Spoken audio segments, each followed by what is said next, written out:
I, like many of you watching this video, have never even heard of this anime before and was definitely not gonna watch it. But once I saw what the name of the anime was, I think the memer inside of me took over and I just had to watch it. For the memes, of course. Now, only 3 episodes have been released so far, but instead of coming out with memes and bad things to talk about, we're coming out with this video to try and convince you to watch it. We were initially doubters of the series too, since we heard it was an idol type show and we're not really into all that Nico Nico type stuff. But after going on Reddit and seeing all the positive comments and getting personal recommendations, we just had to give it a try. Despite the fact that the name of this anime is like how a boomer would intro their YouTube videos, the anime itself is actually pretty good. I might even go so far as to call it not mid.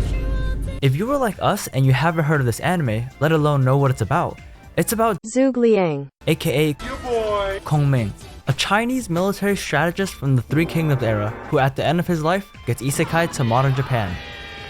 After being found passed out drunk on the street, Kongming is taken in by an aspiring singer named Eiko Tsukumi, who works part-time as a bartender to support herself as she tries to break into the music industry.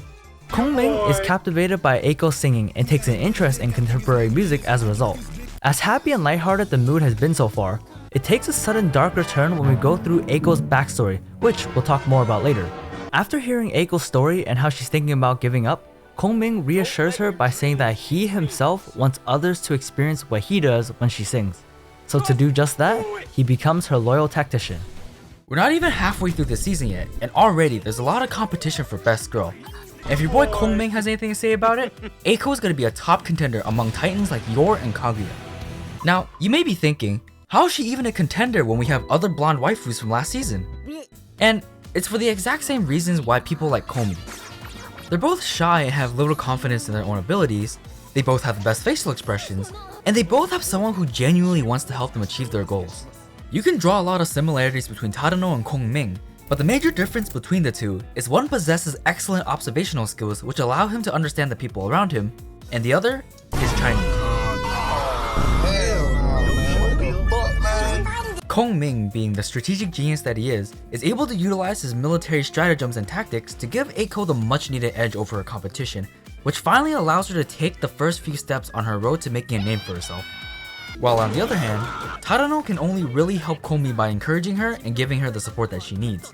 Now, we're not saying one is better than the other, but if you think about it, how crazy would it be for an 1800-year-old Chinese person to win Best Boy of the Season in 2022? What makes this show enjoyable is that the story starts off very lighthearted and fun, while at the same time giving off a sense of realism later. For example, when Kongming discovers the smartphone, he asks Eiko questions about it for 4 hours straight, and Eiko starts losing her mind. Anyone with immigrant parents can definitely relate to this. Can you explain again? Especially if the parents don't speak the language of the country they moved to. Okay. Do you understand? No.